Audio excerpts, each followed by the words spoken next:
Parece que vocês combinaram isso, né, Genivaldo, de apresentar, né?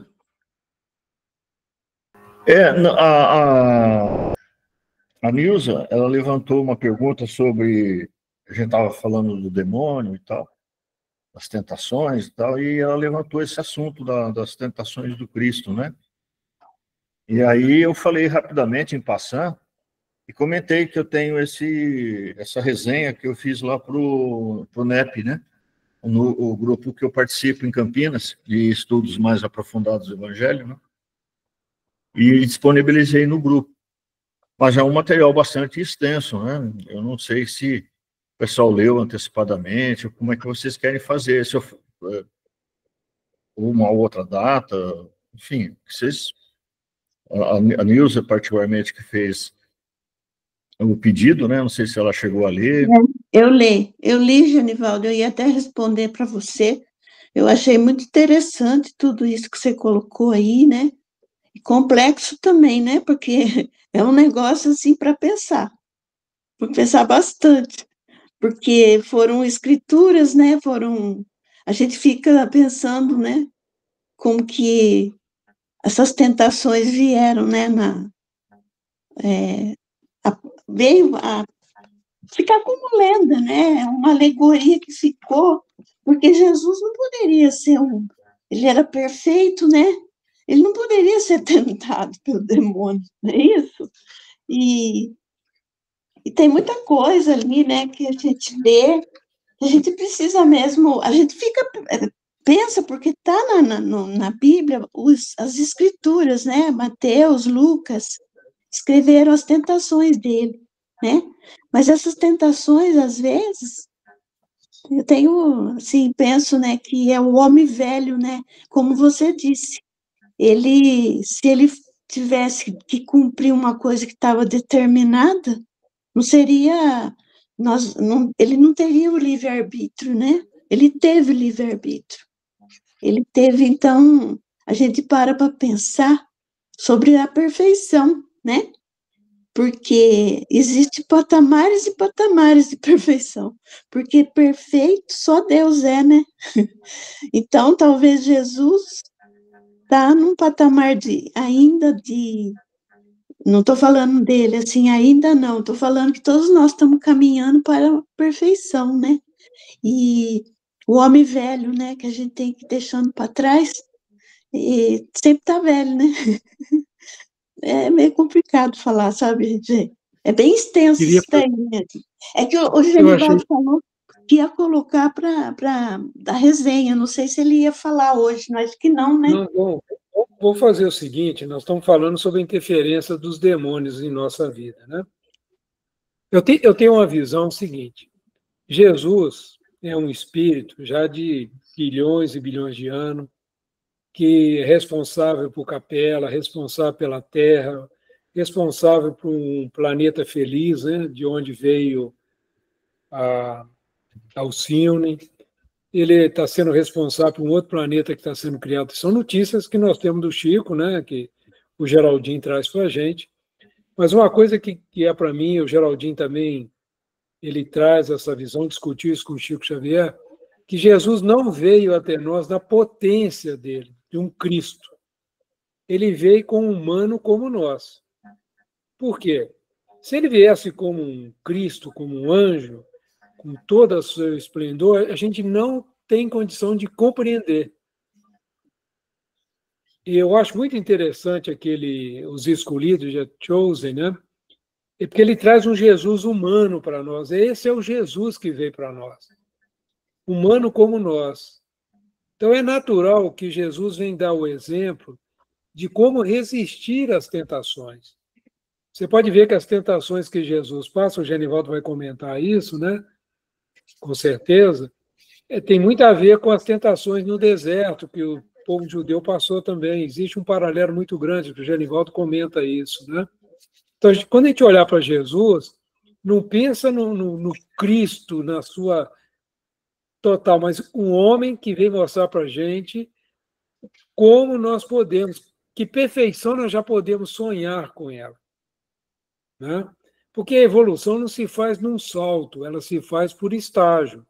Jesus vem mostrar para a gente o próximo estágio. Há 2000 anos ele fez isso. Falou, gente, o próximo estágio é o seguinte. Você viu agora no exemplo de Paulo, sofrer as coisas e conseguir não se irritar, não atacar, né? Não reagir com violência. Então, é esse tipo de exemplo que Jesus veio trazer para nós. Quantas vezes nós nos perdemos na cólera? Quantas vezes nós nos perdemos falando mal dos outros, julgando as pessoas? E Jesus não fazia isso.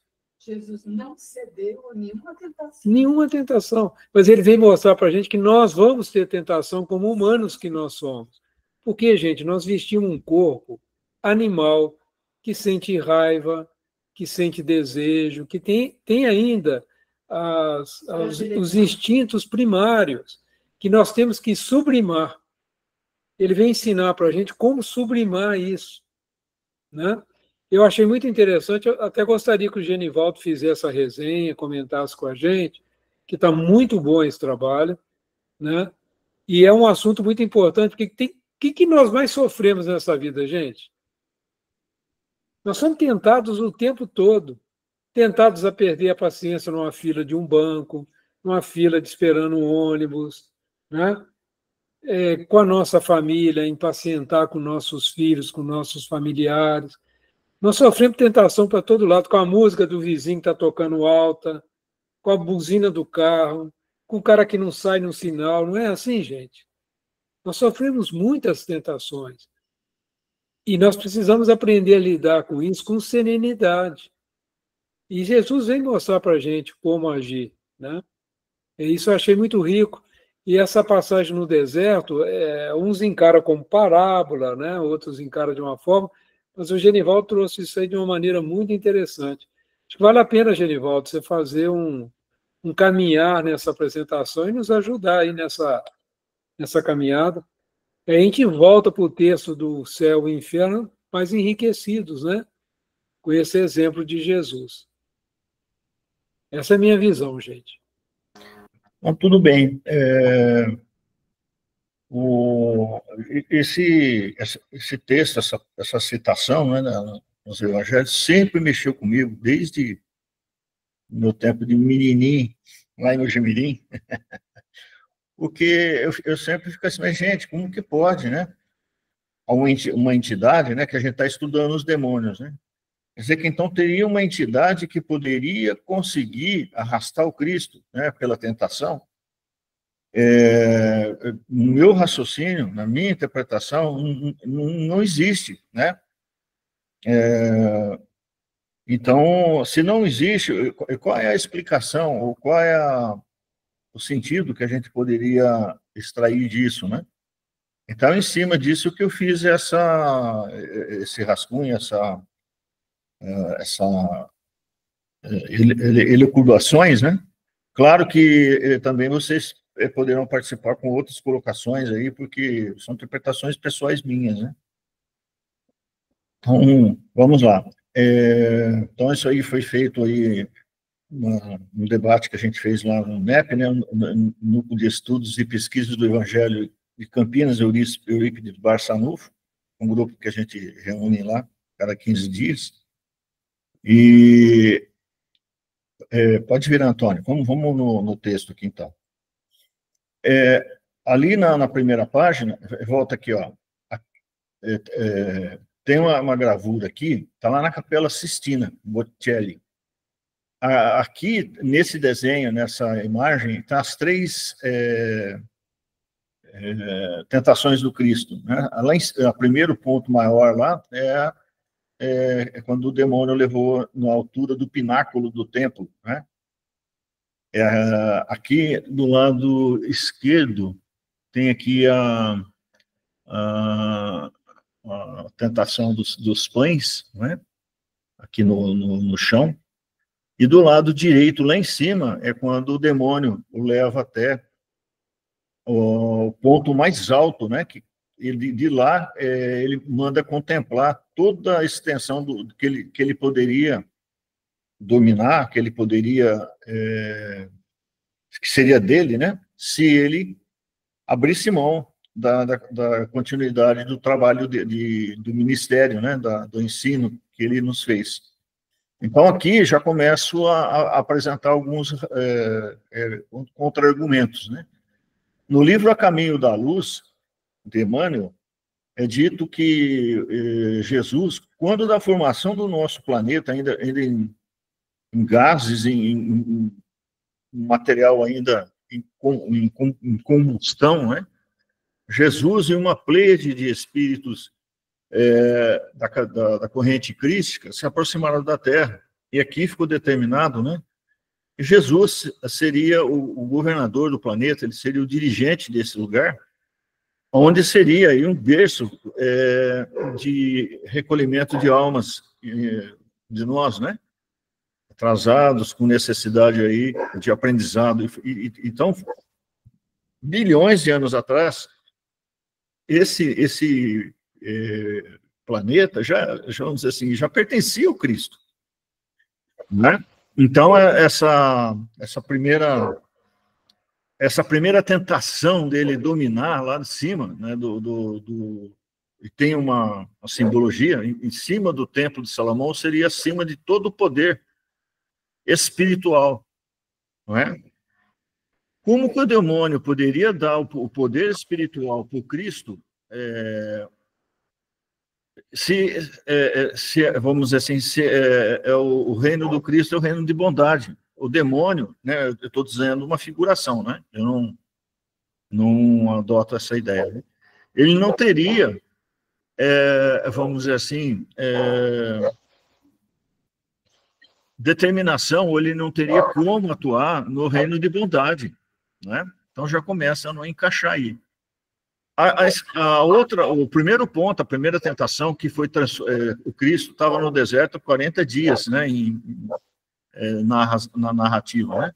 É uma quarentena, né? O Cristo ele se recolheu realmente no deserto e fez o preparo, né? O primeiro João, o Batista, ele foi o primeiro, vamos dizer assim, que veio trazer a notícia. E quando ele foi degolado, o Cristo se retirou para o deserto e fez seu preparo para fazer a segunda parte, que seria o advento da verdade, né? Então, vamos dizer assim, ele estava numa época de preparo, de recolhimento, de quarentena, né? De 40 dias. É interessante que o judeu sempre coloca esse período, vamos dizer assim, como uma quarentena, né? E o demônio teria desafiado, transforma essas pedras em pães e tal, e sacia sua fome. Por que precisaria do demônio, né, fazer isso? Se caso Cristo quisesse, de alguma forma, materializar substância para se alimentar, para se nutrir, ele poderia fazer perfeitamente, ele não teria que ser insultado para fazer isso, não teria que ser tentado para... Ele fez isso lá no Lago Genezaré, quando ele alimentou 5.000 almas, né? Aquilo nada mais foi que materialização de pães e peixes, né? Assim que a gente entende no Espiritismo. Então, é outra tentação que não tem cabimento, né? Para quê? Não é necessário, né? Então, a gente tem que buscar, talvez, aí outras respostas, né? Pode virar, por favor? Então, aqui eu coloco que representa uma pesquisa, né? Eu faço aqui uma análise, que a primeira parte aqui desse estudo é uma análise que eu faço comparativa entre as narrativas. Porque se eu tenho 3 narrativas, eu vou buscar, se realmente tivesse acontecido um fato corrente, elas seriam iguais, não é? E não é assim, a gente vê que mesmo nas narrativas dos 3 apóstolos, de Mateus, Lucas e Marcos, tem, vamos dizer assim, narrativas diferentes, não é? Então, a gente leva a supor que cada um interpretou uma parábola, na minha maneira de ver, não foi um fato que aconteceu, mas foi uma parábola, uma passagem, uma citação, né, que serve aí de ensinamento para nós. Nós, sim, né? Temos aí essa necessidade, não Cristo, né? E também aí, baseado aí em apontamentos aí da doutrina espírita, né? Eu já citei o Emmanuel agora há pouco, né? Cito no livro dos Espíritos também, que o Cristo é o espírito mais perfeito, né? Modelo e guia, que já reencarnou no nosso quadrante, aqui no nosso planeta. Então, ele estava muito acima de qualquer espírito que, porventura, encontrasse no caminho, né? A questão também do deserto, ele tem aqui uma simbologia, né? O deserto é quando você está sozinho com você mesmo, nos seus pensamentos, na sua agonia, nos seus momentos de decisão. O Cristo estava fazendo um movimento aí de introspecção interior, né? Onde ele foi buscar forças, ele foi se preparar, porque agora sim seria as provações que ele teria que passar, né? A luta que ele teria que fazer aí para fazer os ensinamentos que era o trabalho dele, né? Então vamos lá. A tentação do Cristo é um episódio que está nos chamados evangelhos sinóticos, que são os aceitos, né? Que adotados pela igreja. E a Mateus, está lá no capítulo 4, de 1 a 11, Marcos, de 12 a 13, e Lucas, de 4 a 13, de 1 a 13. Como que acontece? Então, Cristo encontra com João Batista, ele é batizado, né? E faz o retiro, é identificado por João Batista, né? João Batista até estranha, por que o Cristo pediu para ele se batizar, que ele não precisava, né? A essência do batismo é você se lavar de impurezas, ou você fazer um ponto de recomeço, né? E o Cristo não precisava. E João ele, olha como que vai fechando o nosso raciocínio. E o Cristo se passou pelo batismo como, né? Por quê? Por uma necessidade de demonstrar para nós, né? Depois de muita caminhada em caminhos aí poerentos, errados, etc., né? A gente pode fazer a purificação, sim, e fazer uma retomada nova, né? E depois ele vai para o deserto e jejua por 40 dias e 40 noites, né, no deserto da Judéia. Essa narrativa de uma pessoa não consegue ficar sem alimento tanto tempo assim, né? Então a gente vai pensando que a coisa não é só material, né? O jejum se faz também pela abstenção de pensamentos ruins, de ódio, enfim, não é? É todo um preparo que a gente faz. Quando você passa por uma doença ou faz uma operação, né, você passa por uma quarentena. É um período que você está mais necessário que você faça uma alimentação mais regrada ou que você faça um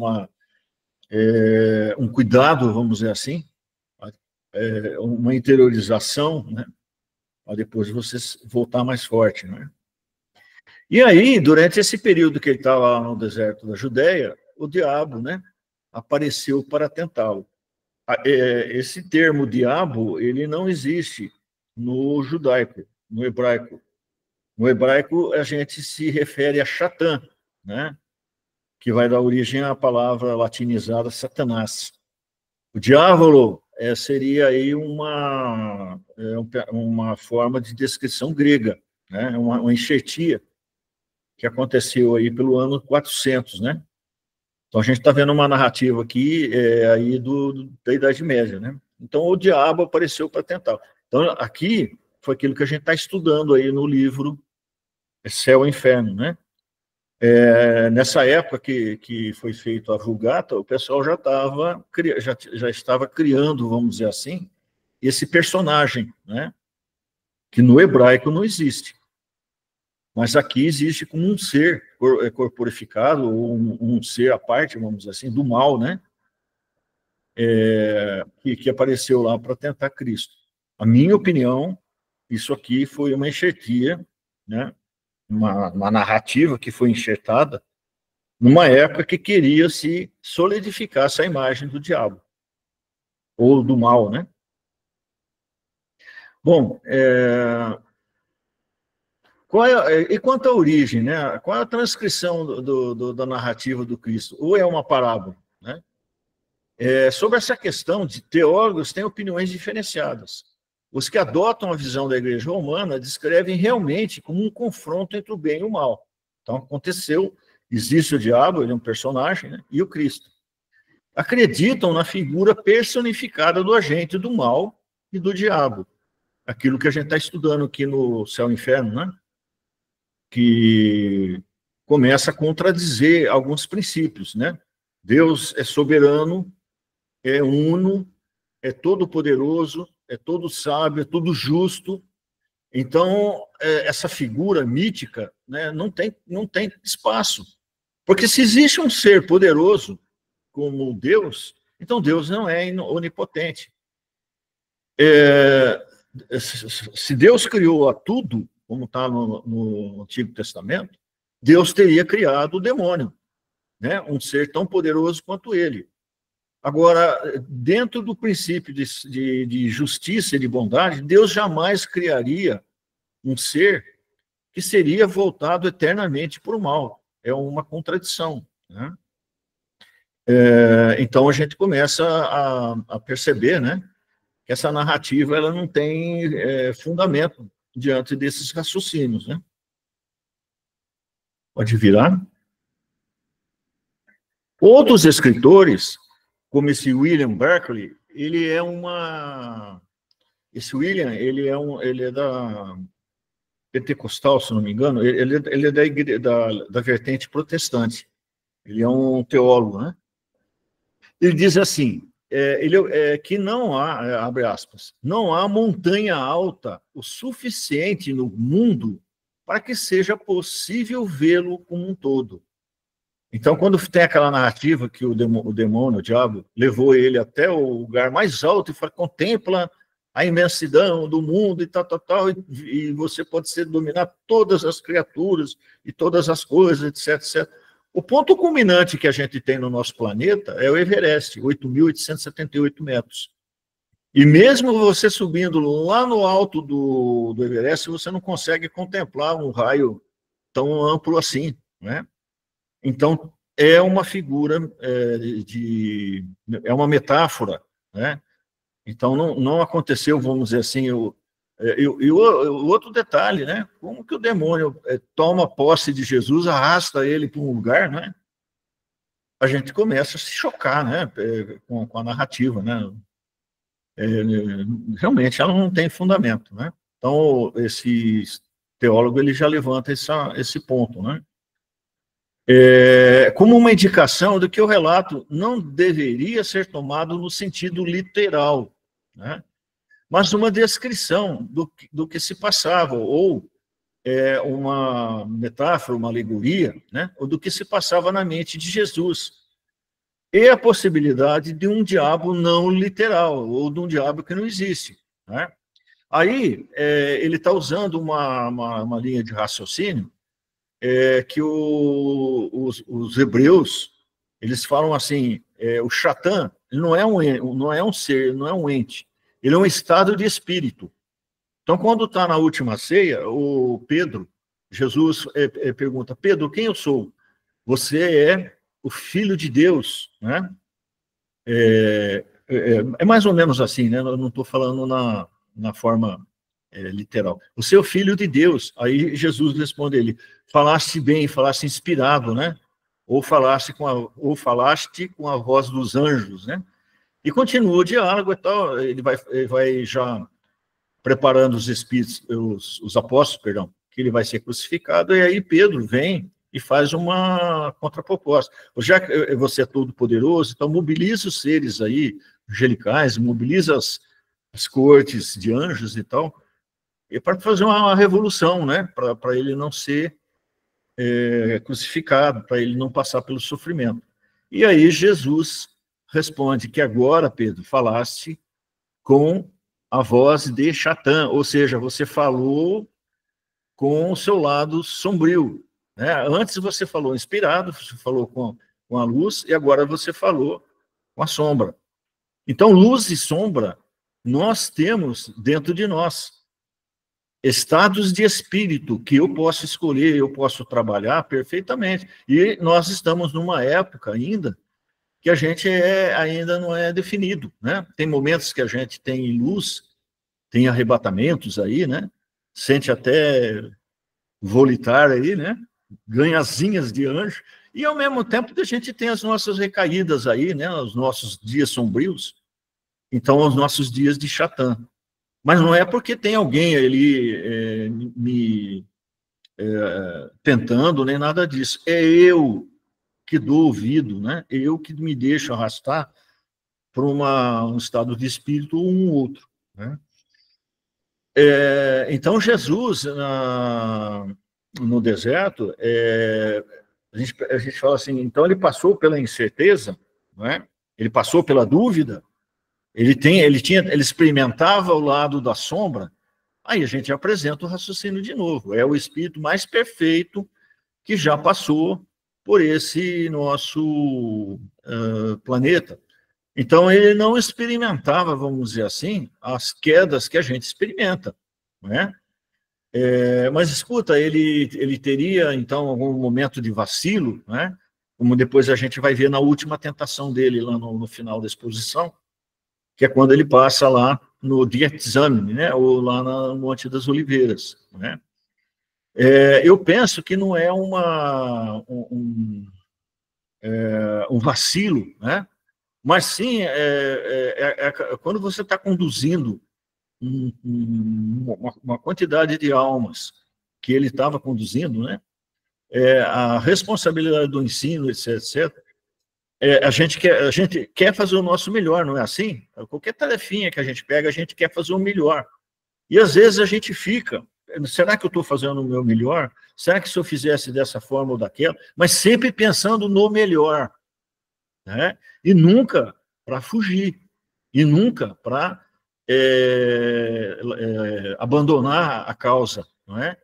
Então, eu não coloco Jesus nessa condição de tentação como alguém que está vacilando, mas alguém que está passando sozinho, imagina a solidão dele, não é?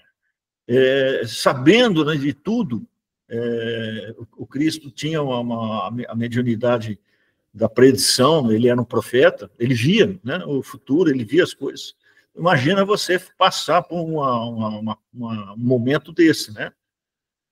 Então, eu volto a frisar, eu não coloco como tentação. Essa palavrinha aí está mal colocada no espírito, no gabarito de Jesus, né? Seria algo assim, que não coaduna, né? Com a qualidade dele. Vamos mais uma telinha, Antônio?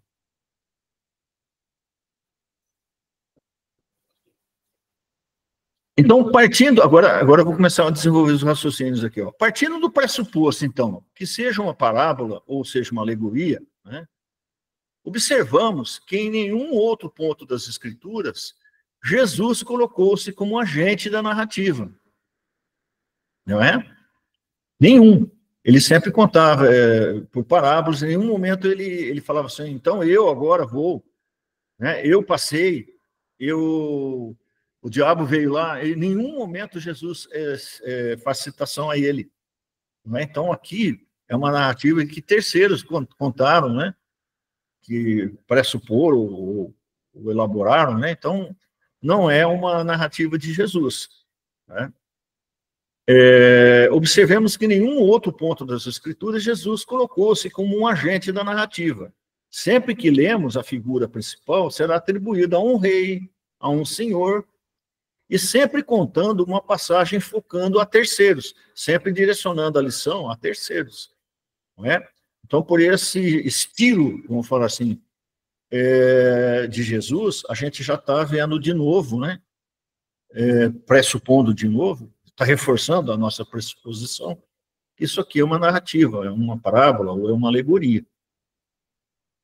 Gente, se vocês tiverem algum ponto aí que vocês querem interromper ou colocar como eu estou falando, né? São opiniões minhas, né? Vocês também têm o direito aí de contrapor, tá ok? O Genivaldo, estava pensando aqui, 40 dias, o povo judeu ficou 40 anos no deserto, né? O 40, né? É, Assim como 7 dias, são ciclos, né? Não é assim, 40, ficou certinho os 40. Na minha maneira de porque ver, dias foi também ciclos que no ele foi hebraico passando. também pode significar um ano, um dia, né? É, Um milênio. Outra coisa que eu achei interessante também, a gente passa muito medo de passar fome, né? A gente tem muita ânsia pelo poder, né? E a gente arrisca muito, né? Aquela questão da fé cega ali. E coloca três elementos aí, quando eu estava pensando nisso, três elementos muito presentes na nossa vida, né? É a questão do medo de faltar as coisas, né? Aquela ânsia de poder para você ter controle, né? E aquela loucura nossa, de muitas vezes arriscando a própria vida, né? Estava pensando nisso, assim, eu não sei se Jesus realmente, assim, a tese da parábola faz muito sentido. E Jesus se colocando também na situação de estar sendo tentado e como que ele lidou com isso, né?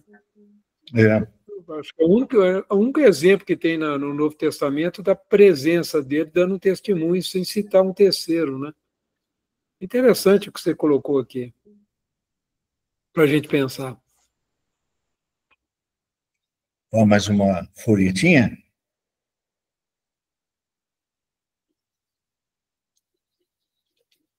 Agora, uma outra possibilidade, né? Porque a gente tem que pensar que as escrituras elas foram feitas em cima de narrativas, né? Depois, Jesus já havia sido crucificado, etc. Que os gregos aí, né? O Marcos, o pessoal aí começou. O único judeu que escreveu aí foi Mateus, o Levi, né? Os demais eram gregos que têm esse hábito de escrever. A gente não está estudando Paulo. Paulo começa a escrever tudo põe no papel, né? Aí já é um jeito grego. Agora, será que nessas narrativas, né, que o pessoal foi transcrever depois, pode ter havido uma interpretação errônea dos relatos? Porque aquelas pessoas que contaram para os evangelistas, eles não acompanharam o Cristo no deserto. Eles não acompanharam os diálogos com, entre aspas, o diabo ali. Eles não viram, não assistiram o filme. Alguém que contou depois, não é? Então, pode ter havido algum erro nessa narrativa? É isso que a gente vai explorar agora, né? Ao analisarmos em Mateus esse episódio, tem clara a influência do pensamento judaico. Mateus é judeu. Então, quando você escreve com a sua forma, com a sua interpretação. Você deixa seu estilo, não tem como, né? Então, vamos ver lá o que Mateus escreve, né? Focando a questão do bem e do mal, né? Que é o Satan, né? O mal, que é aí representado pelo diabo. Diabo, volto a falar, não é um conceito que tinha entre os hebreus, entre os judeus, tá? Diávolo, como eu falei antes, é um termo latinizado, criado aí pelo ano 400, 380, né? Na tentação do poder Satanás, na tentação, na tentação do poder, então, aquela que o Satanás arrasta Jesus e fala para ele, olha lá, né, você pode ser poderoso, né? Satanás leva o Cristo até um monte muito alto. Por dedução, alguns atribuem o monte da tentação, que é um monte que tem lá perto de Jerusalém. É chamado assim, porque lá os ortodoxos e tal, o pessoal fala que ali é que o demônio pegou o Cristo pelo colarinho e levou lá em cima. Tá? Então, eles atribuem o monte da tentação, que se localiza ali próximo a Jericó, né? Ali no caminho de Jericó a Jerusalém. verificando que o Cristo havia se retirado para jejuar no deserto da Judéia, né? O Cristo estava jejuando, ele estava internado no deserto da Judéia, que dá mais ou menos uns 40 quilômetros de Jerusalém, né? Um pouquinho adiante ali de Jericó. Então, como aconteceu no Monte da Tentação, na forma interpretativa de alguns aí, o diabo teria pego o Cristo pelo colarinho, arrastado ele até lá em cima, né? Olha lá, né? Vai continuando. Então, só para a gente ir entendendo, né, geograficamente também, onde o pessoal está querendo supor, né, os acontecimentos aí, ó. Agora vamos ver Lucas. Lucas é grego, tá? Vamos ver como é que ele interpreta. Ele fala assim, ó, em Lucas, essa mesma tentação é descrita assim, ó, abre aspas, levou a ele a uma certa altura, fecha aspas. Elevar a uma certa altura não significa que é um lugar geográfico, não é um lugar físico, pode ser um estado mental, né? Olha como que a interpretação do grego aqui está mais condizente, não é? Mas vamos lá. Não especificando um lugar geográfico, né? E também, ao final, em Lucas, Satanás se afasta, abre aspas, até uma ocasião oportuna, fecha aspas. Então, essa narrativa aqui não tem em Mateus, né? Mateus fechou lá na última tentação, afasta de mim, que você não pode tentar o Filho de Deus e tal, e encerra aí.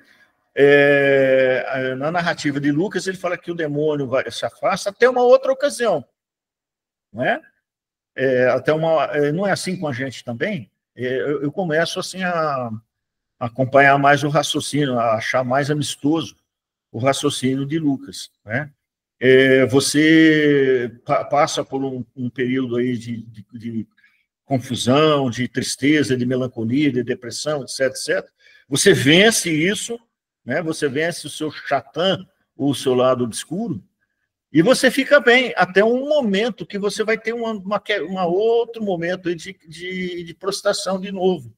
Porque, como eu falei antes, a gente está num período ainda de caminhada, né? Nós não nos consolidamos ainda, né?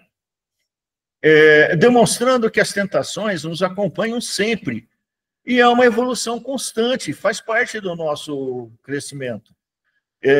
Um ensinamento, uma parábola ou alguma coisa assim, uma citação, mas não aconteceu literalmente com Cristo, mas ele deixou ensinado para nós que nós sim, nessa nossa peregrinação, vamos passar por esses momentos, né?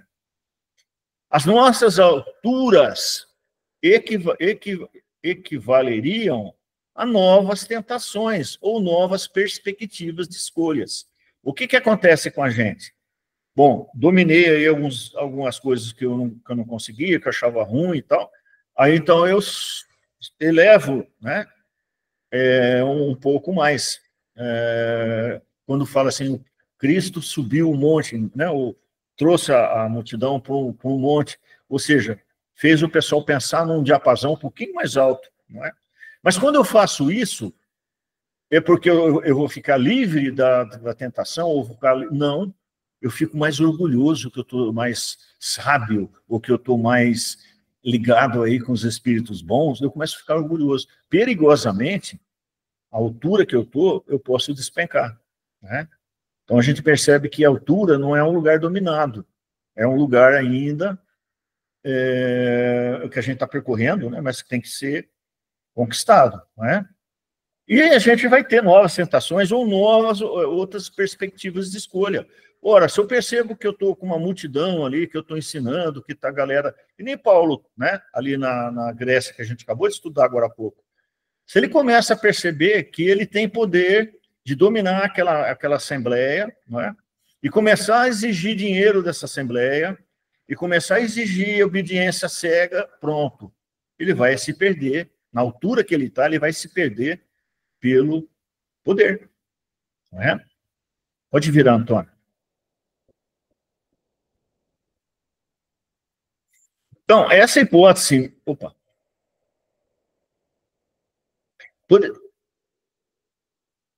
E novas, então, novas perspectivas de escolha a gente já amarrou aqui. Poderia haver alguns enxertos introduzidos pelos doutores da igreja para a cristalização do mito diabo e a introdução do cristianismo pelo medo e não pelo amor? Poderia estar essa distorção aí? É um ponto que eu estou colocando aqui de raciocínio, né? Vamos virar? Vamos na próxima? Essa hipótese, em minha opinião, é perfeitamente possível.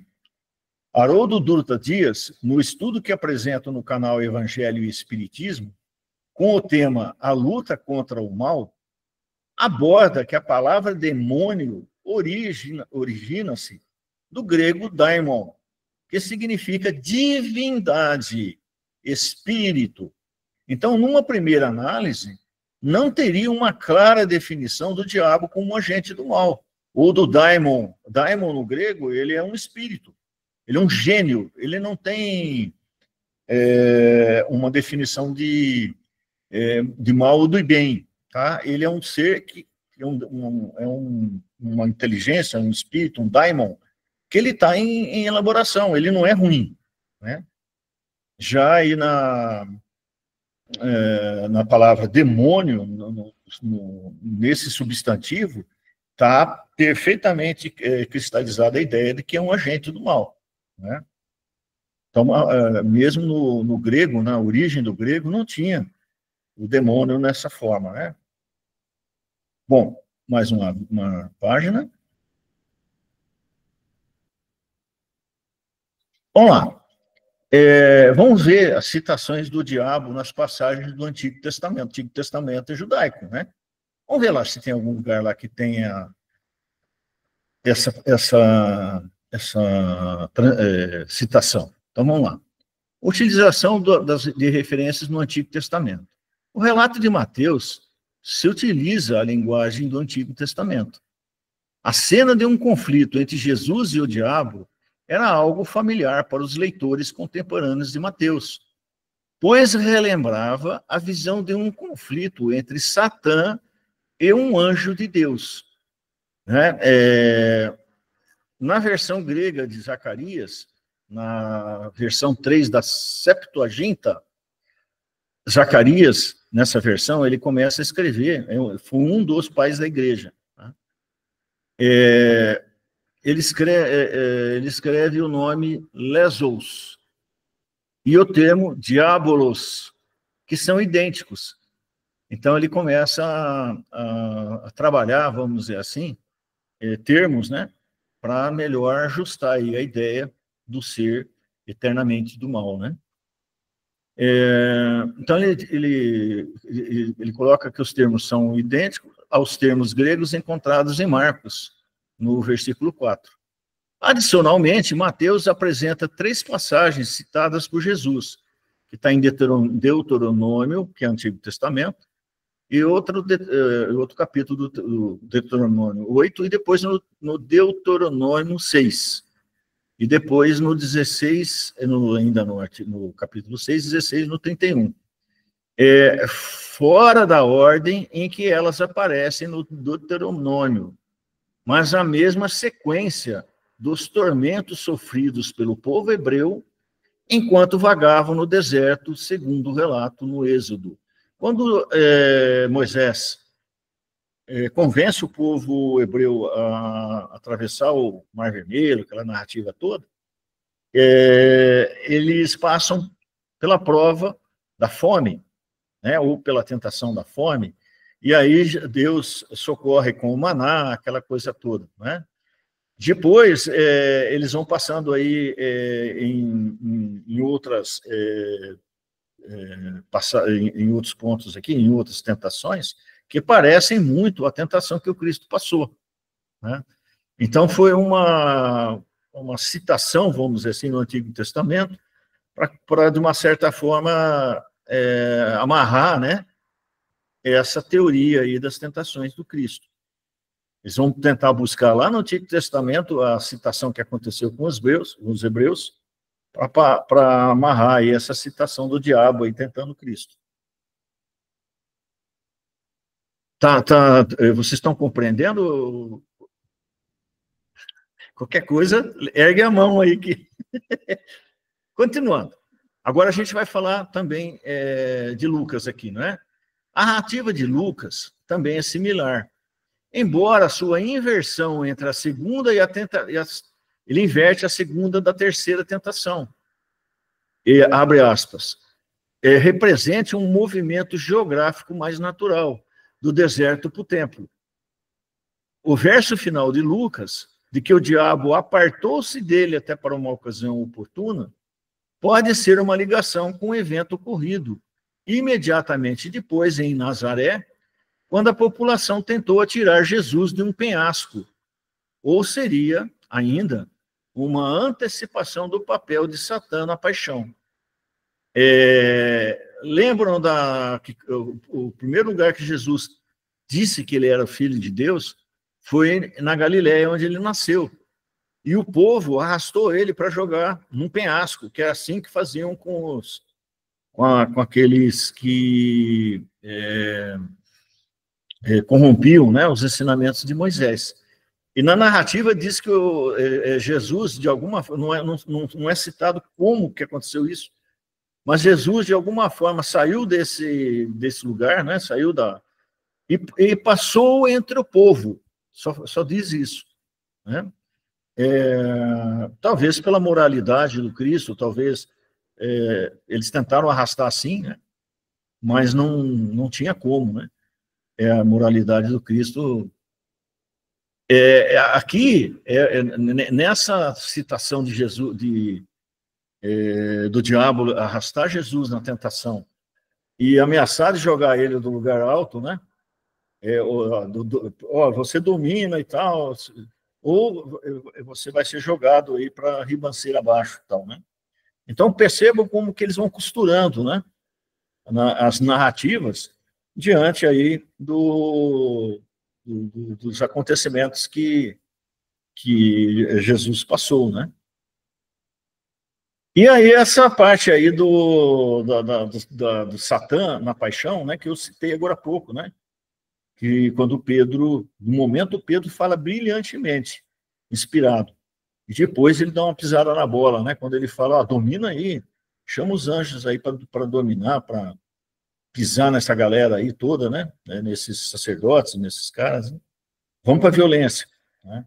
Então Pedro falou, nesse momento aí, inspirado por Satã. Ou, internamente, Pedro, né, falou pela sua sombra. Vamos sempre refrisar que não existe esse ser do mal, tá? Faz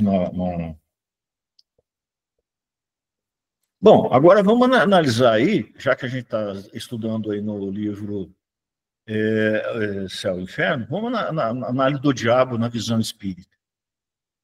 A hipótese da transcrição da passagem influenciada pela concepção do judaísmo e por essa vertente que influenciou a igreja, principalmente a partir do ano 400, ganha fundamento ao analisarmos a doutrina espírita quanto às seguintes questões. Primeira, sobre a divindade. Quanto à divindade, Deus é eterno, é imutável, é imaterial, é único, não tem outro poderoso que nem ele, é soberano, é onipotente, faltou uma sílaba aí, onipotente, e Deus é soberano, Deus é justo e bom. Então, logo, não poderia haver uma outra força que competisse em poder, senão Deus não é soberano. Um outro ponto aqui que eu coloco, né? A Igreja Católica ou as igrejas protestantes colocam que Deus e Jesus é a mesma coisa, né? É o 3 em 1 lá, né? Ora, se usando a teoria deles, tá? Se Jesus foi tentado, Deus foi tentado. Poxa, então quer dizer que existe um cara aí que é igual a Deus, né? Não dá, né? Na visão espírita, no nosso raciocínio, não tem fundamento, não tem lógica, né? Pode virar, Antônio? Olha, eu estou falando, gente, ninguém fala nada, eu estou... A aula tá boa, Genivaldo. Então, vamos lá.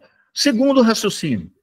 Se Deus criou o universo e suas criaturas, não poderia ter gerado um ser condenado à maldade por toda a eternidade.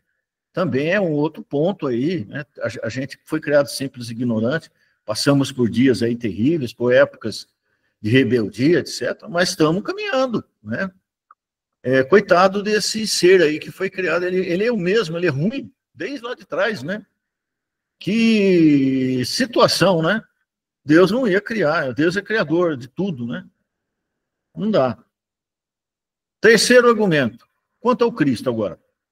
Cristo foi o espírito mais perfeito e evoluído que esteve entre nós. Logo, estava em missão, né? Nada do que fosse material teria para o Cristo qualquer importância e significado que pudesse servir de tentação ou de arrastamento, né? Tudo que o diabo ofereceu para ele é coisa material. Pão, pedra em pão.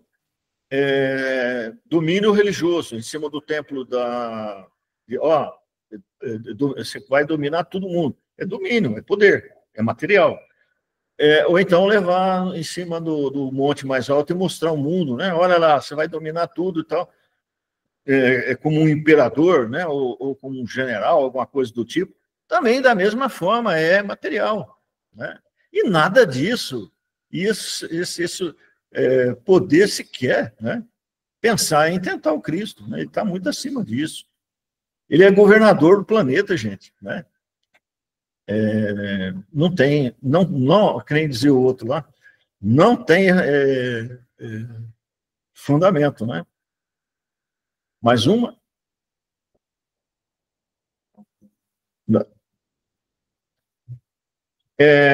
Agora, nesse pedaço aqui, eu faço uma comparação entre as narrativas, tá?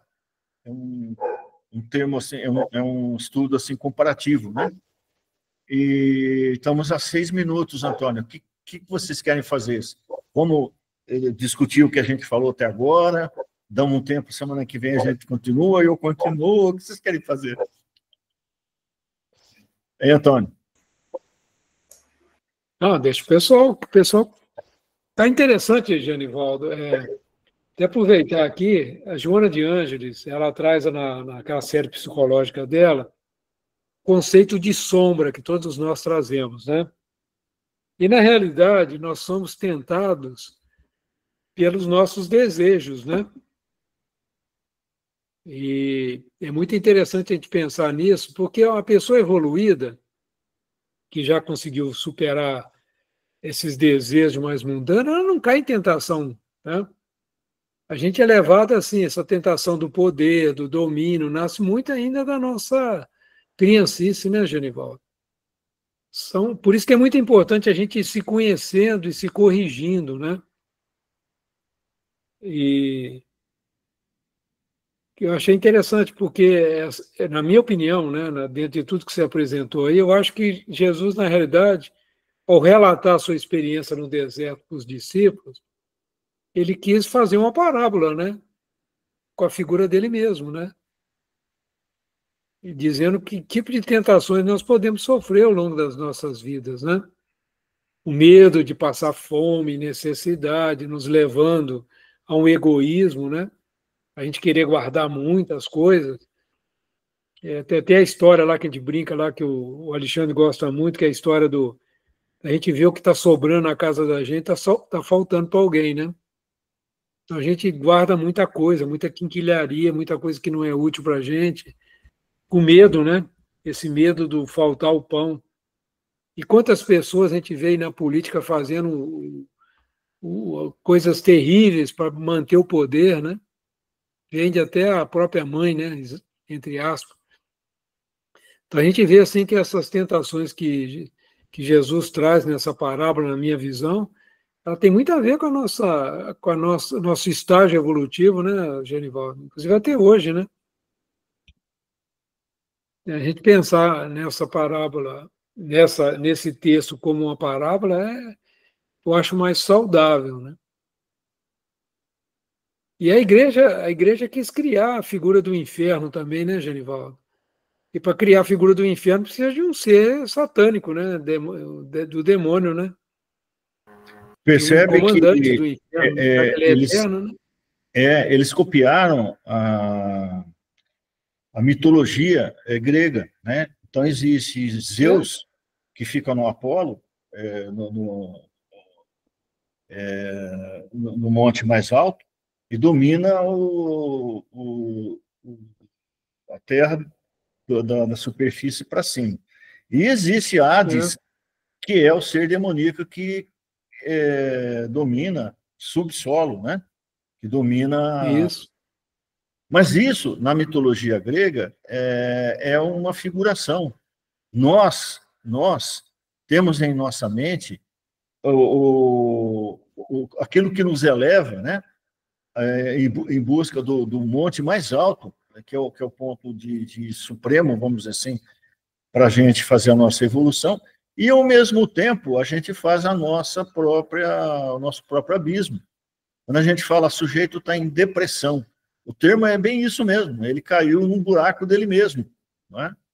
Então, vamos dizer assim, não existe seres aí, não existe o demônio voltado para o mal, existe sim uma temporalidade, um tempo em que eu mergulho dentro de mim mesmo, né, para o lado mais sombrio que eu tenho. Ou E quando a gente os entra, orientais, hein, Genivaldo? que fala que tem o yin e o yang, né? As duas potências numa mesma pessoa.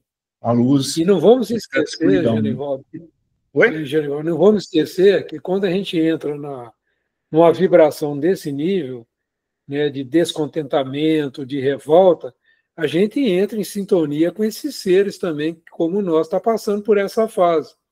E isso reforça o nosso sofrimento. Não é que a gente... É uma ligação. Ninguém sofre sozinho e ninguém é feliz sozinho. Né? Existe a questão da sintonia.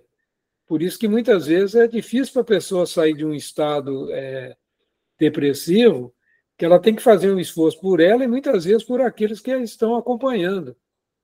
Então é interessante a gente também pensar nisso, né?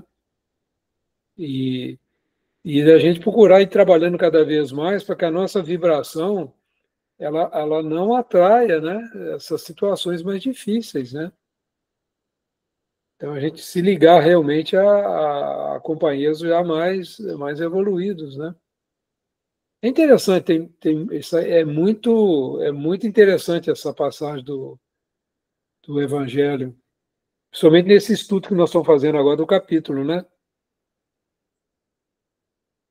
Muito bom. Deu a hora. Pessoal, vocês querem voltar a esse assunto semana que vem? Genivaldo continuar? Vocês é que decidem. Não sei, o Genivaldo.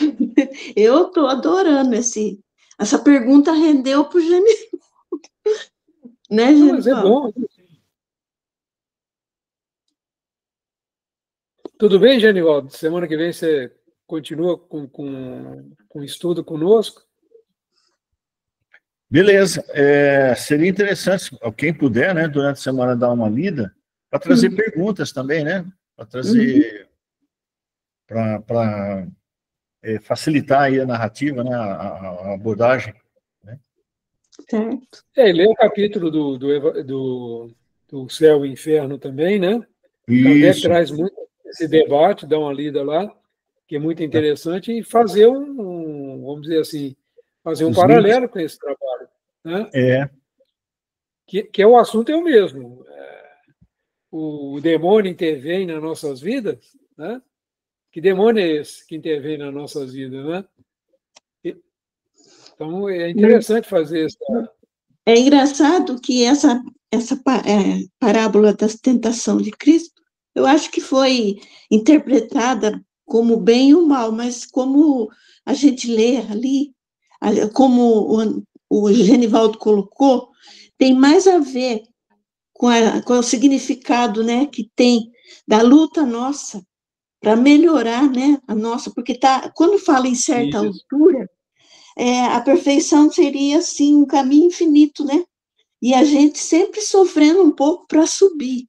Então, eu acho que tem mais a ver com com essa parte, para a gente pensar mais nesse sofrimento, porque quando fala, eu tenho uma passagem de The Chosen, de ontem que eu assisti, da azeite, né, que o Genivaldo colocou, né, eu acho assim, a coisa mais linda é o pé de oliveira e o azeite, e aí tem a passagem que ele olha triste, aquele olhar dele muito triste para aquele pessoal trabalhando na maceração da azeitona, né, e ele fica triste. Então, é que nem o Genivaldo falou, essa tentação, essa coisa que fala de daimon, demônio, é uma depressão que às vezes a gente tem, uma queda, que a gente pode ter qualquer hora, né?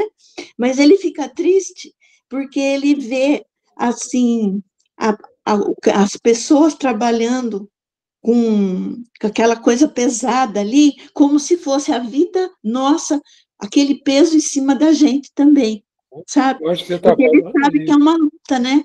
Ele sabe que nós também temos que ter uma luta para chegar lá, né? É muito lindo isso. Foi muito O rico, Nilson, é viu, Genivaldo? interessante que esse quadro vem depois que Jesus conversa com os apóstolos, né?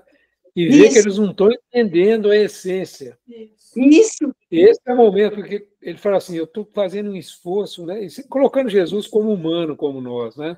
é, O esforço de Jesus de passar o ensinamento e o pessoal materializando todo o ensinamento dele espiritual. Ele dá um tempo, fala assim, vou dar um tempo, depois eu encontro com vocês lá na frente, né? Depois vai ter esse encontro com... Ele está meditando realmente a dificuldade que é trazer esse conceito espiritual da palavra do Cristo, né? Então, esse é um exato. ponto interessante. Acho que já deu nossa hora, já passou uns 3 minutinhos, né? Genival, pega um embalo aí, já faz a oração de encerramento, né? Eu vou Já que você está agradecer o inspirado Genivaldo. hoje, Eu vou agradecer hein? muito, Genivaldo, a vocês. Eu faço a oração para deixar vocês professores que nos ensinam todo dia, a equipe Isso, que espiritual, professor. professores, Genival. alunos também, essa equipe espiritual do nosso cantinho, a Jesus, nosso mestre amigo, a Deus, nosso Senhor. Olha, é de grande alegria estar participando, e a gente sabe que os espíritos estão aproveitando esse momento. Agradeço de coração a todos e também a prece que possamos deixar encaminhada para o espírito mais necessitado na sala 1 do nosso cantinho. Pai nosso que estais no céu, santificado seja o teu nome. Venha a nós o teu reino, seja feita, Pai, a tua vontade, assim na terra como no céu. Pão nosso de cada dia nos dai hoje, perdoa as nossas ofensas, as nossas dívidas. Não, assim da mesma forma que possamos perdoar os nossos devedores, nossos ofensores. Não nos deixe cair em tentações e livra-nos sempre do mal. Assim seja. Gratidão